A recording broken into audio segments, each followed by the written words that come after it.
janelas, quebraram tudo, entraram dentro da casa, quebraram tudo.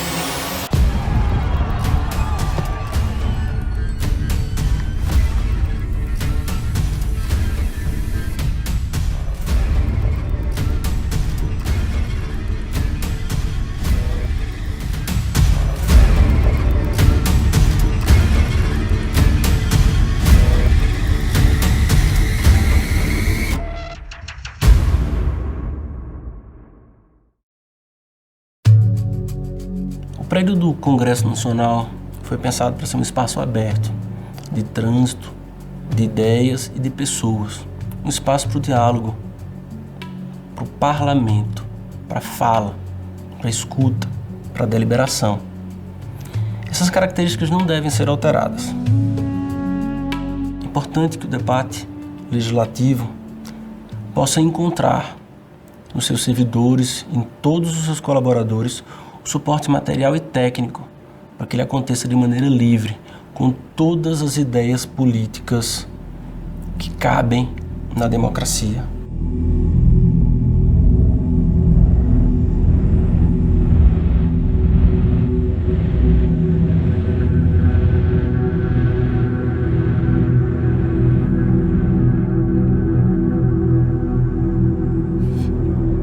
Quando eu entrei aqui,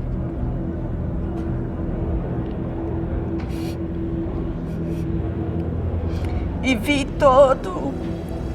tudo quebrado. A gente tinha acabado de deixar tudo super limpo, super higienizado para posse. Então, quando eu cheguei aqui, vi tanta água, tanto vidro quebrado, os objetos, os presentes protocolares totalmente danificados, alguns, né, caco, pedaços de vaso chinês, né, por toda a casa. Foi muito difícil. Quando eu vi as coisas acontecendo pela televisão e que eu percebi que eles entraram neste recinto aqui, que é o nosso salão expositivo do museu, eu fiquei desesperado. Quando eu pensei na riqueza cultural que a gente tem aqui em obras de arte e no perigo que essas obras corriam, eu me emocionei, me desesperei e chorei, pensando no pior que poderia acontecer aqui.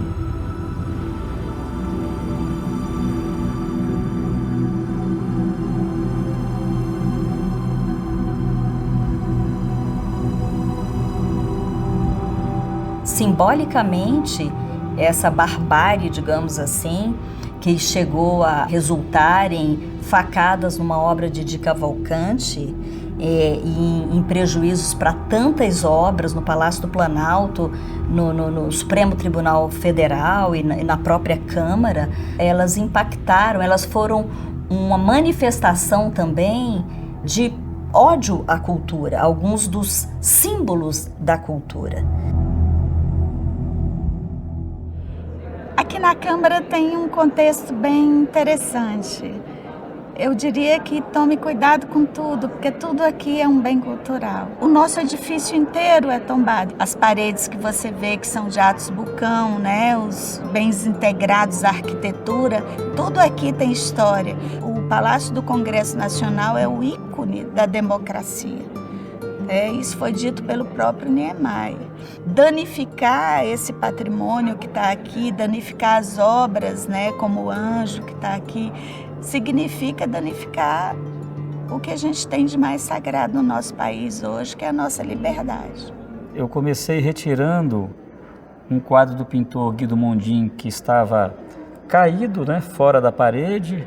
Ele estava separado da moldura que o compunha, sobre um monte de estilhaços de vidro e correndo muito perigo de alguém passar e pisar no quadro.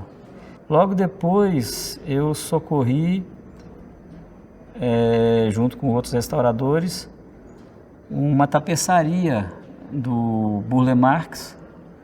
Era um tapete enorme, ele tem 5 metros de comprimento por 3 de altura, e a tapeçaria estava rasgada, estava molhada, jogada ao chão, com cheiro de xixi, e pó químico de extintor de incêndio espalhado sobre ela.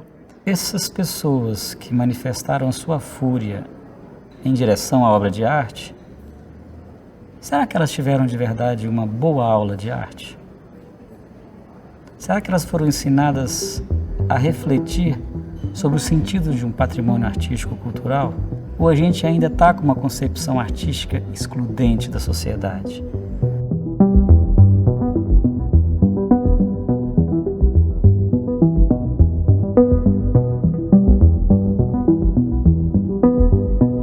Alguém que chega e comete uma agressão, uma depredação de um objeto, de uma obra de arte, de um relógio único no mundo, é alguém que ou tem uma grande ignorância sobre o que significam esses símbolos, ou alguém que não tem a noção do quanto esse tipo de bem material, esse tipo de patrimônio é importante para uma nação. Porque o patrimônio ele não é importante apenas para uma cidade ou para um país.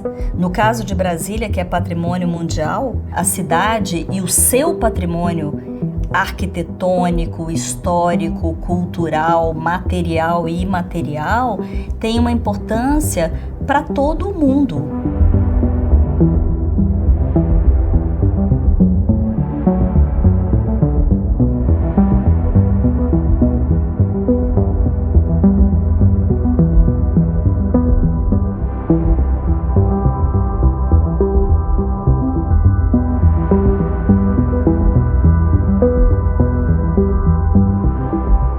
A partir do momento que esses objetos voltassem para o seu estado original, nós também estaríamos dando uma resposta ao próprio ato, né? Nós estaríamos falando, olha, nós temos condição, né, de reaver tudo isso, de colocar tudo nesse lugar, porque simbolicamente significaria que a gente estava devolvendo a normalidade à casa, tanto que no mesmo dia o processo legislativo continuou. Nossa reação, em termos administrativos, foi firme e foi serena. O debate político é fundamental e ele depende sempre também de condições materiais para que ele possa ter o seu bom andamento. Eu tenho certeza do esforço que foi feito para conter o ataque e depois para devolver a casa aos parlamentares e ao povo, para que dia 9 nós estivéssemos aqui acompanhando os parlamentares na sua votação, para que o plenário estivesse funcionando. Esta é uma sessão muito significativa.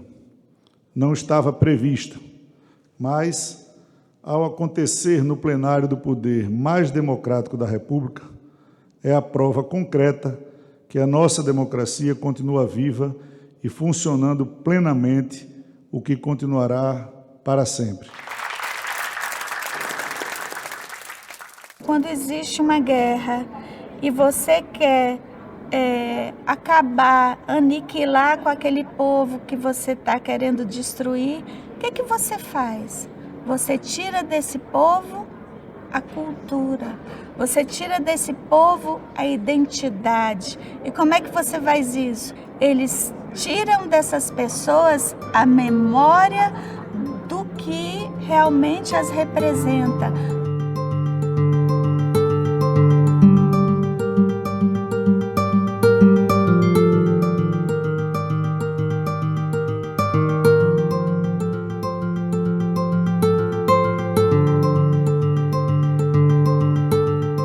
Cada vez que a gente restaurava um objeto e voltava com ele para o seu espaço, nossa, a minha caixa de e-mails se enchia, né? As redes sociais da Câmara bombavam, né? De pessoas falando, voltou com os objetos. Isso significava que a gente estava retomando a normalidade, começou a significar que a própria democracia já estava consolidada, entendeu? Já não estava mais em perigo. Todo mundo, quando tem algum pedaço da sua vida vilipendiado, ele se refere à Constituição. Então é lógico que todo mundo tem a Constituição como referência. Nem todo mundo a conhece profundamente. aquele movimento que aconteceu no dia 8, ele foi, no meu ponto de vista, isolado, não é? Foi grave. As pessoas que o praticaram têm que ter consequências na sua vida para entender que aquelas instituições, elas representam a democracia. Se você gosta de quem está lá ou não gosta de quem está lá, isso é temporal, mas os três poderes, eles precisam e devem ser preservados.